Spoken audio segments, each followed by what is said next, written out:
Thank God. Pete, you need to go sleep it off, pal. All right. Well, first, Pete, I want to get a review from this team from you. How are you feeling? Yeah. I know there were times where you're feeling pretty down. You still feeling down? Here's the deal. This draft had a lot of optionality, and that's what was nice.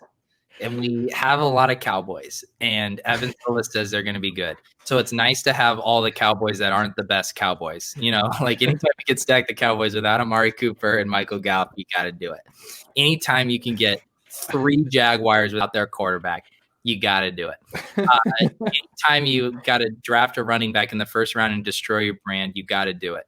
Anytime you have to fucking draft Ronald Jones as a bit, you got to do it. Wasn't a bit. It was Not a bit. It was a great pick. He's a value in the 6th. Anytime you can draft the Steelers' 5th and 6th running back and handcuff them together against like 16 different that was maybe where the draft got away from us a little bit. I'll agree with this criticism. Anytime you can draft a guy like DeAndre Hopkins who's changing teams, and that historically has not been a good thing, you got to do it. Well, and throw the pandemic in there. Anytime you can draft Stephon We Diggs. have 2 guys who changed teams in Diggs and Hopkins. and one of them is going to play with Josh Allen now. Anytime you can draft Stephon Diggs, whose quarterback couldn't hit the broadside of a barn, you got to do it.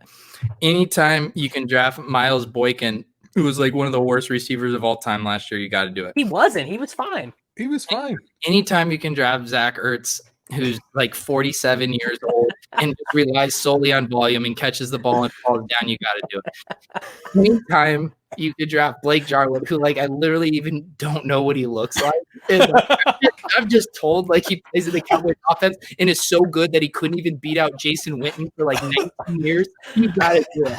And anytime Philadelphia plays whoever, Washington, like sure they're going to get a pick 6. You got to do it. And anytime you think Ka'imi Fairbairn is stacked with the Cardinals to hedge against Cliff Kingsbury not getting in the end zone, you got to do it. But then you realize that he's actually on the Texans, but it's great because that team out of the 2 hole drafted Deshaun Watson, and it's a nice way to gain leverage on him.